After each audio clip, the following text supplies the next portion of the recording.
2023 നമ്മളോട് ടാറ്റ പറഞ്ഞ് പിരിയാൻ പോവുകയാണ്. 2024 നമ്മൾ കടക്കാൻ പോവുകയാണ്. പല ആളുകൾ ന്യൂ ഇയർ തുടങ്ങുമ്പോഴാണ് നന്നാവുക. ന്യൂ ഇയറിനൊരു തീരുമാനമൊക്കെ എടുത്ത് 1-ാം തീയതി തൊട്ട് അങ്ങ് നന്നായേക്കാമെന്ന് വിചാരിക്കും. പക്ഷേ ലാലേട്ടൻ അദ്ദേഹത്തിൻ്റെ സിനിമ സെലക്ട് ചെയ്യുന്ന കാര്യത്തിൽ ജാനുവരിക്ക് മുമ്പേ തീരുമാനം എടുത്തിട്ടുണ്ടെന്ന് തോന്നുന്നു. അതിൻ്റെ ഒരു റിസൾട്ടാണ് നേരെന്ന് പറയുന്ന സിനിമ എന്നെനിക്ക് തോന്നി. അതിലേക്ക് കടക്കുന്നതിന് മുമ്പ് ഈ 2024 നിങ്ങൾക്ക് എടുക്കാൻ പറ്റുന്ന ഒരു നല്ല തീരുമാനം എന്ന് പറയുന്നത് നമ്മുടെ കണ്ണിന് റെസ്റ്റ് കൊടുക്കുക, കാതിന് ഗിഫ്റ്റ് കൊടുക്കുക എന്നുള്ളതാണെന്ന് എനിക്ക് തോന്നുന്നു. നമ്മളൊക്കെ ഒരുപാട് സ്ക്രീൻ ഉപയോഗിക്കുന്ന ആളുകൾ ഇപ്പോൾ എന്നെ കണ്ടുകൊണ്ടിരിക്കുന്ന ഒരു സ്ക്രീനിലായിരിക്കും. അത് നമ്മുടെ കണ്ണിന് കൊടുക്കുന്ന ഒരു സ്ട്രെയിനുണ്ട്. അത് നമ്മുടെ ബ്രെയിനിന് വേണ്ട ഏറ്റവും പ്രധാനപ്പെട്ട കാര്യം എന്ന് പറയുന്നത് നല്ല വായനയാണ്. പക്ഷേ വായിക്കാനുള്ള സമയവും അത് ഇലക്ട്രോണിക് ഗാഡ്ജറ്റിലാവുകയാണെന്നുണ്ടെങ്കിൽ കണ്ണിന് കൊടുക്കുന്ന സ്ട്രെയിനും ഒക്കെ പരിഗണിക്കുമ്പോൾ കുക്കു FM നിങ്ങൾക്കൊരു നല്ല ചോയ്സാണ്. 2024 നിങ്ങൾ യൂസ് ചെയ്യേണ്ട ഏറ്റവും പ്രധാനപ്പെട്ട ആപ്പുകളിലൊന്നാണ് കുക്കു FM. നമുക്കിഷ്ടമുള്ള, നമുക്ക് ആവശ്യമുള്ള ഒരുപാട് പ്രഗത്ഭരായ വ്യക്തികൾ എഴുതിയ പ്രസിദ്ധമായ പുസ്തകങ്ങളുടെ ഓഡിയോ രൂപം നമുക്ക് കുക്കു FMൽ ആസ്വദിക്കാം. മലയാളത്തിൻ്റെ അതുല്യ എഴുത്തുകാരനായ MT വാസുദേവൻ നായർ, അദ്ദേഹത്തിൻ്റെ പ്രസിദ്ധമായ മഞ്ഞ്, ഓപ്പോൾ, ഇരുട്ടിൻ്റെ ആത്മാവ് തുടങ്ങിയ നോവലുകൾ നമുക്കിപ്പോൾ കുക്കു FMൽ ആസ്വദിക്കാം. അതും നമ്മുടെ പ്രിയപ്പെട്ട അഭിനേതാക്കളായ നെടുമുടി വേണു, KPSC ലളിത തുടങ്ങിയവരുടെ ശബ്ദത്തിൽ. പിന്നെ ജോൺസൺ മാഷിൻ്റെ ബാക്ക്ഗ്രൗണ്ട് സ്കോറും പുതുതലമുറയിലെ പ്രഗത്ഭരുടെ കയ്യൊപ്പും ഒക്കെ പതിഞ്ഞ് നമ്മളത് ആസ്വദിക്കുമ്പോൾ അതൊരു സിനിമാറ്റിക് എക്സ്പീരിയൻസ് ആയിരിക്കും. ആൻഡ് കുക്കു FM സബ്സ്ക്രിപ്ഷൻ എടുക്കാൻ ഇതാണ് ഏറ്റവും പറ്റിയ സമയം. ഇന്ന് രാത്രി 12 മണി മുതൽ അവരുടെ ഇയർ എൻഡ് സെയിൽ തുടങ്ങുകയാണ്. 22-ാം തീയതി മുതൽ 30-ാം തീയതി വരെയാണ് ഇയർ എൻഡ് സെയിൽ നടക്കുന്നത്. 60% ഡിസ്കൗണ്ടാണ് സബ്സ്ക്രിപ്ഷൻ പ്ലാനിൽ നമുക്ക് കിട്ടുക. ചെയ്യേണ്ടത് ഇത്രയേ ഉള്ളൂ. ഇപ്പോൾ തന്നെ കുക്കു FM ആപ്പ് ഡൗൺലോഡ് ചെയ്ത് വെക്കുക. ഇന്ന് രാത്രി 12 മണിക്ക് ശേഷം സബ്സ്ക്രിപ്ഷൻ പർച്ചേസ് ചെയ്യുമ്പോൾ മലയാളം 60 എന്ന കൂപ്പൺ കോഡ് അപ്ലൈ ചെയ്യുക. ഡിസ്കൗണ്ട് സ്വന്തമാക്കുക. അപ്പോൾ ഇനി കണ്ണിന് റെസ്റ്റ്, കാതിന് ഗിഫ്റ്റ്. എല്ലാവരും ഓഫർ ഉപയോഗിക്കാൻ ശ്രമിക്കുക. നമുക്ക് നേരിലേക്ക് കടക്കാം. നേര് എന്ന സിനിമയെക്കുറിച്ച് വളരെ ചുരുങ്ങിയ വാക്കുകളിൽ ഒരു അഭിപ്രായ പ്രകടനമാണ് നിങ്ങൾ ആഗ്രഹിക്കുന്നെങ്കിൽ കൊള്ളാം, നല്ല പടം, എനിക്കിഷ്ടപ്പെട്ടു എന്നാണ് പറയാനുള്ളത്. പക്ഷേ വിശദമായിട്ട് സംസാരിക്കുമ്പോൾ നേര് എന്ന് പറയുന്ന സിനിമയുണ്ടല്ലോ, അത് ശരിക്കും ഒരു മറുപടിയാണ്. അതായത് ഈ നേരിൻ്റെ ട്രെയിലർ ഡീകോഡിങ് വീഡിയോ ഞാൻ പോസ്റ്റ് ചെയ്തിട്ടുണ്ടായിരുന്നു. അപ്പോൾ ആ വീഡിയോയിലും അതിന് മുമ്പ് പല വീഡിയോസിലും പറഞ്ഞിട്ടുള്ളൊരു കാര്യമാണ് ദൃശ്യം 2 തുടങ്ങിയുള്ള സിനിമകളെക്കുറിച്ചുള്ള ഒരു പ്രധാനപ്പെട്ട വിമർശനം. അവിടെ ജോർജ് കുട്ടി എന്ന് പറയുന്ന സിനിമാറ്റിക്കായി കാര്യങ്ങളൊക്കെ കൈകാര്യം ചെയ്ത് വിജയിക്കുന്ന അച്ഛൻ എന്നൊക്കെ പറയുമ്പോൾ അതിലെ ട്വിസ്റ്റൊക്കെ കാണുമ്പോൾ നമുക്കൊരു രോമാഞ്ചമൊക്കെ ഉണ്ടാവും. പക്ഷേ അവിടെ തനിക്കേറ്റ അനീതിക്കെതിരെ പ്രതികരിക്കാൻ ഉള്ള അവസരം നിഷേധിക്കപ്പെടുന്ന അയാളുടെ മകളുണ്ട്. തനിക്കേറ്റ ബുദ്ധിമുട്ടുകൾ തുറന്നു പറയാനും അതിന് കൃത്യമായ ചികിത്സ തേടാനും ഒക്കെ പറ്റാത്തതിൻ്റെ പേരിൽ ട്രോമാറ്റിക് ആയിട്ടുള്ള ഒരു സാഹചര്യത്തിലൂടെ കടന്നു പോകേണ്ടി വരുന്ന ഒരു പെൺകുട്ടി. അതിനെക്കുറിച്ച് ആ വീഡിയോയിൽ പറഞ്ഞപ്പോൾ കുറേ പേര് കമൻറ്റൊക്കെ ചെയ്തിട്ടുണ്ടായിരുന്നു. ഇത്രയും പണവും അധികാരവും ഒക്കെയുള്ള ആളുകൾക്കെതിരെ യുദ്ധത്തിന് പോയാൽ ആ പെൺകുട്ടിയുടെ ജീവിതം എന്തായിത്തീരുമെന്നാണ് നിങ്ങൾ വിചാരിക്കുന്നത്? അതുകൊണ്ട് ജോർജ് കുട്ടി ചെയ്തത് ശരിയാണ് എന്നൊക്കെ പല ഇൻ്റർവ്യൂസിലും മുൻപ് എപ്പോഴൊക്കെയോ ജിത്തു ജോസഫ് ആണെങ്കിലും അതിനെ അംഗീകരിക്കുക അല്ലെങ്കിൽ ജോർജ് കുട്ടി ചെയ്തതിനെ ന്യായീകരിക്കുക എന്നൊക്കെ പറയുന്ന പോലെ എനിക്ക് തോന്നിയിട്ടുണ്ട്.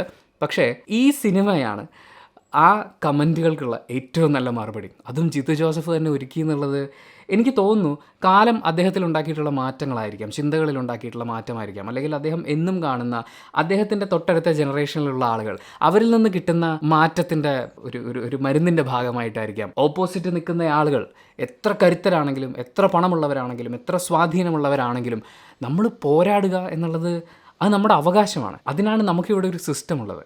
അതിൽ വിശ്വസിക്കുക, അതിൽ അവസാനം വരെ വിശ്വസിച്ച് പോരാടുക എന്നുള്ളതാണ് നീതി ലഭിക്കുന്നതിന് വേണ്ടി നമ്മൾ ചെയ്യേണ്ട കാര്യം. പിന്നെ സിസ്റ്റത്തിന് അതിൻ്റേതായിട്ടുള്ള പോരായ്മകളൊക്കെ ഉണ്ട്, അത് നമുക്ക് ഈ സിനിമയിൽ കാണാൻ വേണ്ടിയിട്ട് സാധിക്കും. പക്ഷേ പോരാടിയവർ മാത്രമേ ജയിച്ചിട്ടുള്ളൂ. അപ്പോൾ ചിലർ ചോദിക്കും പോരാടി തോറ്റവരില്ലേന്ന്.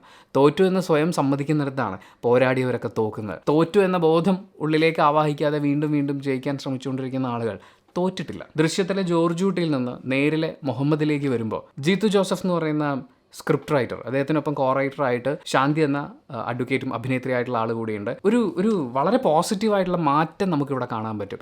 അച്ഛന്മാരെ അവതരിപ്പിച്ചിരിക്കുന്നതിൽ, മക്കളെ അവതരിപ്പിച്ചിരിക്കുന്നതിൽ, അല്ലെങ്കിൽ ആ അനീതി ഏറ്റുവാങ്ങേണ്ടി വന്ന പെൺകുട്ടികളെ അവതരിപ്പിച്ചിരിക്കുന്നതിൽ, സിസ്റ്റത്തെ അവതരിപ്പിച്ചിരിക്കുന്നതിൽ ഒക്കെ വളരെ ശക്തമായിട്ടുള്ള, വളരെ ഗംഭീരമായിട്ടുള്ള മാറ്റങ്ങൾ കാണാൻ പറ്റും. അത് തന്നെയാണ് ഒരു പ്രേക്ഷകൻ എന്ന നിലയിൽ നേരിൻ്റെ ഏറ്റവും വലിയ പോസിറ്റീവായി എനിക്ക് അനുഭവപ്പെട്ടത്. രണ്ടാമത്തെ പോസിറ്റീവ് അത് മോഹൻലാൽ എന്ന് പറയുന്ന താരത്തിൻ്റെ സാന്നിധ്യമാണ്. ഞാൻ താരം എന്നെടുത്ത് പറയാനുള്ളൊരു കാരണം ഇതൊരു കോർട്ട് ഡ്രാമയാണ്, ഇമോഷണൽ ഡ്രാമയാണ്. അങ്ങനെയാണ് അവരത് മാർക്കറ്റ് ചെയ്തിരിക്കുന്നതും. എന്നിട്ടും നിറഞ്ഞ സദസ്സുകളിൽ ആളുകൾ ആദ്യ ദിവസം തന്നെ എത്തിച്ചേരുന്നതിൻ്റെ കാരണം മോഹൻലാൽ എന്ന് പറയുന്ന താരത്തിൻ്റെ സാന്നിധ്യമാണ്. അത് ഗംഭീരമായി അവർക്ക് ഉപയോഗിക്കാൻ സാധിച്ചു എന്നുള്ളതാണ് തിയേറ്ററുകളിലേക്ക് ഇത്രയും ആളുകൾ എത്തുന്നത്. തിയേറ്ററിൽ ആളുകൾ എത്തുക എന്നുള്ളതാണ് ഒന്നാമത്തെ കാര്യം. എത്തിക്കഴിഞ്ഞാൽ അവരെ ട്രീറ്റ് ചെയ്യാൻ വേണ്ടി മോഹൻലാൽ എന്ന് പറയുന്ന അഭിനേതാവിനെ മനോഹരമായി ഉപയോഗിച്ചിട്ടുണ്ട്. എന്നുവെച്ചാൽ പലയിടങ്ങളിലും ഞാൻ കണ്ടടോ ആ പഴയ ലാലേട്ടനെ എന്ന് പറയുന്നത് പോലത്തെ അദ്ദേഹത്തിൻ്റെ ഇമോഷണൽ മൊമെൻറ്റ്സ് ഒക്കെ ഉണ്ട്. അതായത് ജസ്റ്റ് ഒന്ന് കണ്ണ് നിറയുക, തിരിഞ്ഞ് നടക്കുക, ഇത്രയേ ഉള്ളൂ അങ്ങനെ ചെയ്യുന്നു. പക്ഷേ അത് വേറൊരു സാധനമാണോ, അത് ലാലേട്ടൻ ചെയ്തുകൊണ്ടിരുന്നതാണ്. ഇടയ്ക്ക് എപ്പോഴൊക്കെയോ നമ്മൾ മിസ്സായി പോയ ഒരു സംഭവമൊക്കെയാണ്. അങ്ങനത്തെ എല്ലാ സീക്വൻസുകളും അമേസിങ് ആയിരുന്നു, ഗംഭീരമായിട്ടാണ് എനിക്ക് അനുഭവപ്പെട്ടത്. പക്ഷേ ഈ സിനിമയിലെ ഏറ്റവും ഗംഭീര പ്രകടനം എന്നൊക്കെ പറയാവുന്ന രീതിയിൽ എടുത്തു പറയാൻ ഞാൻ ആഗ്രഹിക്കുന്നത് സിദ്ദിഖ് അവതരിപ്പിച്ചിരിക്കുന്ന കഥാപാത്രമാണ്. അദ്ദേഹത്തിൻ്റെ പെർഫോമൻസ് മാരകമായിരുന്നു. എന്ന് വെച്ചാൽ സിനിമയുടെ ഫസ്റ്റ് ഹാഫ് മുഴുവൻ ഇതൊരു കോർട്ട് റൂം ഡ്രാമയാണ്. നമുക്കറിയാലോ, കോടതിയിൽ വക്കീലന്മാർ അങ്ങോട്ടും ഇങ്ങോട്ടും ചോദ്യങ്ങൾ ചോദിക്കുന്നു. അപ്പോൾ CCTV ഫുട്ടേജ്, ടവർ ലൊക്കേഷൻ എന്നൊക്കെ പറയുന്ന പോലെ നമ്മൾ സ്ഥിരം കാണുകയും കേൾക്കുകയും ചെയ്തുകൊണ്ടിരിക്കുന്ന കാര്യങ്ങൾ വന്നുകൊണ്ടേയിരിക്കുകയാണ്. ഈ ഉപയോഗിക്കുന്ന ടേംസ് ഒക്കെ നമുക്ക് ഒരുപാട് പരിചിതമായിട്ടുള്ളതുമാണ്.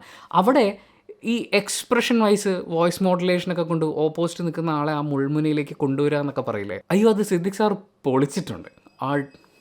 പുറത്തെവിടെ ഐസ്ക്രീമായിട്ട് ഒരുത്തം വന്ന് കിടന്ന് കറങ്ങുന്നുണ്ട്, അവൻ്റെ ശബ്ദമാണ്. എന്നെ ഇങ്ങനെ ശല്യം ചെയ്യല്ലേ മോനെ, നിൻ്റെ തൊഴിൽ എനിക്ക് മനസ്സിലാവും, പക്ഷേ എൻ്റെ എക്സൈറ്റ്മെൻറ്റ് മിസ്സായി പോകും ചിലപ്പോൾ. ഗംഭീരമായിട്ടാണ് സിദ്ദിഖ് സാറിൻ്റെ പെർഫോമൻസ് വരുന്നത്. ആൻഡ് സിദ്ദിഖ് സാറിൻ്റെ ക്യാരക്ടർ എന്ന് പറയുന്നത് അത് ജസ്റ്റ് ഒരു വക്കീൽ, ഓപ്പോസിറ്റ് വാദിക്കുന്ന ഒരു വക്കീൽ എന്നുള്ളത് മാത്രമല്ല, അയാളൊരു റെപ്രസെൻറ്റേഷനാണ്. അതായത് പീഡിപ്പിക്കപ്പെട്ടു എന്ന് തുറന്നു പറയുന്ന ഒരു പെൺകുട്ടി സമൂഹത്തിലാണെങ്കിലും കോടതിയിലാണെങ്കിലും നിയമവ്യവസ്ഥയുടെ പലയിടങ്ങളിലാണെങ്കിലും മീഡിയയിലാണെങ്കിലും പലതരത്തിൽ അനുഭവിക്കേണ്ടി വരുന്ന ആ പ്രശ്നങ്ങളുണ്ടല്ലോ, അതിനൊക്കെ ക്രിയേറ്റ് ചെയ്ത് കൊടുക്കുന്ന ഈ പറയുന്ന എല്ലാത്തിൻ്റെ ഒരു ആകത്തുകയായിട്ട് ഈ പെൺകുട്ടി കേൾക്കേണ്ടി വരുന്ന ഡയലോഗുകളൊക്കെ ഈ സിനിമയിലേക്ക് കൊണ്ടുവരുന്നത് സിദ്ദിഖ് സാറിൻ്റെ ക്യാരക്ടറിലൂടെയാണ്. അപ്പോൾ ആ ഭീകരത മുഴുവൻ വേണമല്ലോ, ആ ദേഷ്യം മുഴുവൻ നമുക്ക് തോന്നണമല്ലോ. അയ്യോ അടിപൊളിയായിട്ടുണ്ട്. എല്ലാവരും മികച്ച പ്രകടനങ്ങളാണ് പുറത്തെടുത്തതെന്നാണ് എനിക്ക് ഫീൽ ചെയ്തത്. ആകെ ഇതിലെ തിരക്കഥാകൃത്ത് കൂടിയായിട്ടുള്ള ശാന്തി, അവർ അഭിനയിക്കുകയായിരുന്നു കുറേ സീക്വൻസുകളിൽ. എക്സ്പ്രഷൻ വൈസ് കുറച്ച് കൂടുതലിടുന്ന പോലെ. അതെന്താ പ്രശ്നം എന്ന് വെച്ചാൽ ഗണേഷ് കുമാറും മോഹൻലാലും ഒരുമിച്ചിരിക്കുന്ന സീക്വൻസാണ്. അപ്പോൾ ഇവർ രണ്ടുപേരും ഇത്രയും എക്സ്പീരിയൻസ്ഡ് ആയിട്ടുള്ള വളരെ സിമ്പിളായിട്ട് പെർഫോം ചെയ്യുകയാണ്. അപ്പോൾ ഇവിടെ കുറച്ച് എക്സ്പ്രഷൻസ് ഇങ്ങനെ ആവശ്യത്തിൽ കൂടുതൽ വരുന്നു എന്ന് പറയുന്ന പോലത്തെ അങ്ങനെ തോന്നിയതാണ്. കൺസിഡറിങ് ദ ഫാക്ട് അവർ ഈ സിനിമയിൽ തിരക്കഥ എഴുതുക എന്നുള്ളതാണ് മെയിനായിട്ട് ചെയ്തിട്ടുള്ളത്. പക്ഷേ അവരുടെ ചില എക്സ്പ്രഷൻസിൽ എനിക്ക് കുറച്ച് ഓവറാവുന്ന പോലെ തോന്നി. പിന്നെ ഇതിലെ വില്ലൻ കഥാപാത്രം, ഇതിലെ വിക്ടിം കഥാപാത്രം, എല്ലാവരും ഓരോ കഥാപാത്രത്തെയും കൈകാര്യം ചെയ്തിരിക്കുന്നത്. ഞാൻ എല്ലാവരും എടുത്തെടുത്ത് പറയണമെന്ന് വിചാരിക്കുന്നില്ല. എല്ലാവരും ഈ സിനിമയ്ക്ക് എന്താണോ വേണ്ടത്, ഏത് സ്കെയിലാണോ വേണ്ടത്, ജഗദീഷ് ഏട്ടൻ സൂപ്പർ. അപ്പം അതൊക്കെ അവർ രസമായിട്ട് ചെയ്തിട്ടുണ്ട്. പിന്നെ എടുത്ത് പറയേണ്ടത് ഇതിൻ്റെ മ്യൂസിക് സൈഡാണ്. പടം തുടങ്ങുമ്പോൾ തന്നെ നമുക്ക് ആ ഒരു വൈബ് കിട്ടും. ഞാൻ പറയുകയാണെങ്കിൽ ഈ സിനിമയ്ക്കൊരു സ്കെയിൽ നമ്മൾ സെറ്റ് ചെയ്യണമെന്ന് വിചാരിക്കും. അതായത് കോടതിയും കാര്യങ്ങളും ഒക്കെയാണ്. അപ്പോൾ ഒരു പരിധിക്ക് അപ്പുറത്തേക്കുള്ള ഇമോഷണൽ പ്രകടനങ്ങൾക്ക് ഇവിടെ പ്രാധാന്യമില്ല. ടമാർ പടേ എന്ന് പറയുന്ന വല്ല ട്വിസ്റ്റും കാര്യങ്ങളൊന്നും വരുന്നില്ല. അപ്പോൾ ഇവിടെ കൊടുക്കേണ്ട ഒരു മ്യൂസിക് ഒരു സാധനമുണ്ട്, അത് കൃത്യമായി ഡെലിവർ ചെയ്യപ്പെട്ടിട്ടുണ്ട്. പ്രത്യേകിച്ച് സിനിമയുടെ ക്ലൈമാക്സിൽ ലാലേട്ടൻ ഇറങ്ങിപ്പോകുന്നത് വരെയുള്ള അത്രയും മ്യൂസിക് എനിക്ക് ഗംഭീരമായിട്ടാണ് അനുഭവപ്പെട്ടത്. പിന്നെ റൂഹേ എന്ന് പറഞ്ഞൊരു പാട്ട് ഇവർ ഓൾറെഡി റിലീസ് ചെയ്തിട്ടുണ്ടായിരുന്നു. ഞാൻ ട്രെയിലർ ഡീകോഡിങ് ചെയ്യുന്ന സമയത്താണെങ്കിലും അതിലെ പാട്ടിൻ്റെ വരികളിലൂടെ കടന്നു പോയപ്പോഴാണ് എനിക്ക് ഡീകോഡ് ചെയ്ത് പലതും ഉറപ്പിക്കാം എന്നൊക്കെ തോന്നിയത്. ആ പാട്ട് അടിപൊളിയായിരുന്നു. ഞാനിങ്ങനെ തിയേറ്ററിൽ നിന്ന് ഇറങ്ങി ബൈക്ക് ഓടിച്ചു വരുന്ന സമയം മുഴുവൻ ഈ പാട്ടിൻ്റെ വരികൾ ഇങ്ങനെ എൻ്റെ മനസ്സിൽ കൂടി പൊയ്ക്കൊണ്ടിരിക്കുകയായിരുന്നു. നൈസ്. ദൃശ്യം കഴിഞ്ഞ് ഇറങ്ങുമ്പോൾ മാരിവിൽ കൂടെ നിർത്തും, ആ പാട്ടിങ്ങനെ ഉള്ളിക്കിടക്കും. എത്രയോ കാലങ്ങളോളം കിടന്നിട്ടുണ്ടെന്നറിയോ. എൻ്റെ ഏറ്റവും ഫേവറേറ്റ് ലിറിക്സിൽ പലതും ആ പാട്ടിൽ അവിടെ ഇവിടെയൊക്കെയായിട്ടൊക്കെ കിടപ്പുണ്ടായിരുന്നു. ഈ സിനിമ കഴിഞ്ഞ് ഇറങ്ങുമ്പോൾ ഈ പാട്ട് ഇങ്ങനെ കൂടെ വരുന്നുണ്ടായിരുന്നു. പിന്നെ വിഷ്വൽസ് ആണെങ്കിലും രസമായിരുന്നു. ഈ സിനിമയ്ക്ക് എന്താണോ വേണ്ടത് അത് കൃത്യമായി ഡെലിവർ ചെയ്യുക എന്ന് പറയുന്ന ഒരു കാര്യമുണ്ടല്ലോ. പിന്നെ ഈ സിനിമ മൊത്തത്തിൽ പിടിച്ചു നിൽക്കുന്നത് ഇതിൻ്റെ സ്ക്രിപ്റ്റിങ്ങിലും ആ ഒരു പെർഫോമൻസിലൊക്കെയാണ്. അതായത് കോടതി വ്യവഹാരങ്ങൾ നമ്മളെ കാണിക്കുമ്പോൾ നമ്മളെ ബോറടിപ്പിക്കാത്ത രീതിയിൽ, കോടതിക്കകത്ത് തന്നെ കൂടുതൽ സമയം ഉണ്ടാകുമ്പോഴും കണ്ടുകൊണ്ടിരിക്കുന്നത് തന്നെ വീണ്ടും കാണുന്നു എന്ന് പറയുന്ന ഫീലിലേക്ക് ഒന്നും നമ്മളെ കൊണ്ടുപോകാത്ത തരത്തിൽ എൻഗേജിങ് ആയി സാധനം മുന്നോട്ട് പോകുന്നുണ്ട്. അപ്പോൾ അതിനെ കൃത്യമായി സപ്പോർട്ട് ചെയ്യുക എന്നുള്ളതാണ് വിഷ്വൽ ഡിപ്പാർട്ട്മെൻറ്റിൽ ചെയ്യാനുള്ളത്.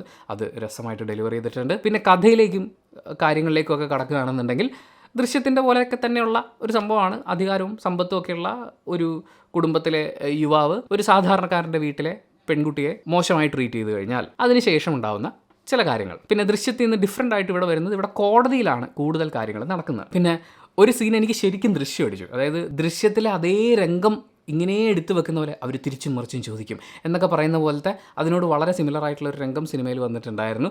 പക്ഷെ അത് മോശമല്ലെന്നേ, എനിക്കത് ഫീൽ ചെയ്തുകൊണ്ട് പറയുന്നതാണ്. പിന്നെ പറയേണ്ടത് ട്വിസ്റ്റുകളെ കുറിച്ചാണ്. ട്രെയിലർ ഡീകോഡിങ് ചെയ്തതിൻ്റെ താഴേക്ക് കുറേ ആൾക്കാർ കമൻറ്റ് ചെയ്തിട്ടുണ്ടായിരുന്നു, ഈ സിനിമയിൽ ട്വിസ്റ്റില്ലെന്ന് സംവിധായകൻ പറഞ്ഞല്ലോ, പിന്നെ നീ എന്തിനാ ട്വിസ്റ്റ് പ്രതീക്ഷിക്കുന്നത്? എൻ്റെ പൊന്നു കൂട്ടുകാരാ, കോടതിയും അന്വേഷണവും കാര്യങ്ങളൊക്കെ ആകുമ്പോൾ അവിടെ ആ സിനിമ കഴിഞ്ഞ് പുറത്തിറങ്ങുന്ന പ്രേക്ഷകൻ്റെ മനസ്സിൽ എന്തെങ്കിലും ഉണ്ടാവണമെങ്കിൽ ട്വിസ്റ്റിംഗ് ആയിട്ടുള്ള എലമെൻറ്റുകൾ വേണം.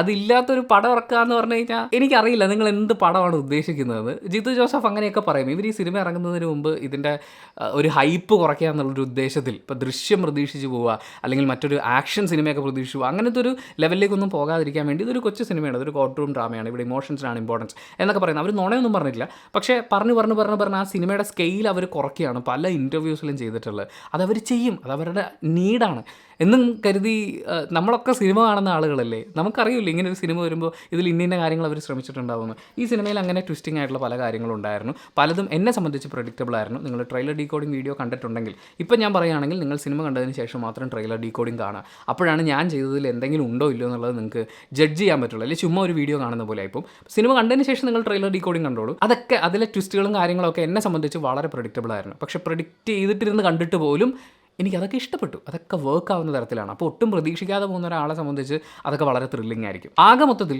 ഒരു ഫീൽ ഗുഡാണ്. പടമൊക്കെ കഴിഞ്ഞ് പുറത്തേക്ക് ഇറങ്ങുമ്പോൾ നമുക്കൊരു സന്തോഷം, ഒരു സമാധാനം തോന്നുക എന്നൊക്കെ പറയില്ലേ. ഇപ്പോൾ ക്രിസ്മസ് ദിവസങ്ങൾ വരുന്നു, 2 ദിവസം അവധിയൊക്കെ ഉണ്ട്. അപ്പോൾ ഫാമിലി ആയിട്ടൊന്ന് പുറത്തേക്ക് ഇറങ്ങണം. ഒരു മലയാള സിനിമയാണ് ഞങ്ങൾ പ്രിഫർ ചെയ്യുന്നത്. അത്യാവശ്യം രസമുള്ള ഫാമിലി ആയിട്ടിരുന്ന് കാണാൻ പറ്റുന്ന ഒരു സിനിമ ആണ് ഉദ്ദേശിക്കുന്നതെന്നാണെങ്കിൽ തീർച്ചയായും നിങ്ങൾക്ക് ഈ സിനിമ പോയി കാണാവുന്നതാണ്. പക്ഷേ ഈ തിയേറ്ററിക്കൽ എക്സ്പീരിയൻസ് എന്നൊക്കെ നമ്മൾ പറയുന്നത് പോലെ തീപ്പൊരി ഐറ്റംസും ഗടാഗടിക്കൻ സംഭവങ്ങൾ വിഷ്വലി ആണെങ്കിലും സൗണ്ട് വൈസ് ആണെങ്കിലും ഒക്കെ പ്രതീക്ഷിച്ച് അങ്ങനത്തെ ഒരു സിനിമ പ്രതീക്ഷിച്ച് പോരുത്. പക്ഷേ ഫാമിലി ആയിട്ട് നമുക്ക് കണ്ടിരിക്കാവുന്ന, ഞാൻ നേരത്തെ പറഞ്ഞില്ലേ, ലാലേട്ടൻ എന്ന് പറയുന്ന ഒരു താരത്തിന് വേണ്ടി നമ്മളെ തിയേറ്ററിലേക്ക് എത്തിക്കുകയും ലാലേട്ടൻ ഉൾപ്പെടെയുള്ള പല പ്രതിഭകളുടെയും പ്രകടനത്തിലൂടെയും കോടതി വ്യവഹാരങ്ങളിലുള്ള ഡയലോഗുകളിലുള്ള കുറച്ച് രസമുള്ള കാര്യങ്ങളിലൂടെയൊക്കെ നമ്മളെ എൻഗേജിങ് ആയി മുന്നോട്ട് കൊണ്ടുപോവുകയും ചെയ്യുന്ന ഒരു സിനിമയാണ് എന്നെ സംബന്ധിച്ച് നേരെ. പിന്നെ ഒരു നെഗറ്റീവും കൂടി എനിക്ക് പറയണമെന്നുണ്ട്. അത് വലിയൊരു നെഗറ്റീവ് എടുത്തോ പൊങ്ങാത്ത അങ്ങനെയൊന്നുമല്ല കേട്ടോ. ഈ സമീപകാല കേരള രാഷ്ട്രീയത്തിൽ സംഭവിച്ചുകൊണ്ടിരിക്കുന്ന ചില കാര്യങ്ങളുമായിട്ട് ബന്ധപ്പെട്ടിട്ടാണ്. പ്രതിഷേധിക്കാൻ വേണ്ടിയിട്ട് പല ആളുകളും പലരും എഴുതുമല്ലോ. അപ്പോൾ അതിലെ ഗ്രാമർ മിസ്റ്റേക്ക്, അക്ഷരത്തെറ്റ്, ഇതൊക്കെ പലരും ചൂണ്ടിക്കാണിക്കുന്നുണ്ട്. കാര്യം മനസ്സിലായാൽ പോരെ, അക്ഷരങ്ങളുടെ കൃത്യതയൊക്കെ ഉറപ്പുവരുത്തണോ എന്ന് പല ആളുകളും ചോദിക്കാറുണ്ട്. നമുക്ക് കാര്യം കമ്മ്യൂണിക്കേറ്റ് ചെയ്യാൻ വേണ്ടി ഈ അക്ഷരത്തെറ്റിനെ നമ്മളങ്ങനെ വലിയ സംഭവമായിട്ട് കാണേണ്ട കാര്യമൊന്നുമില്ല.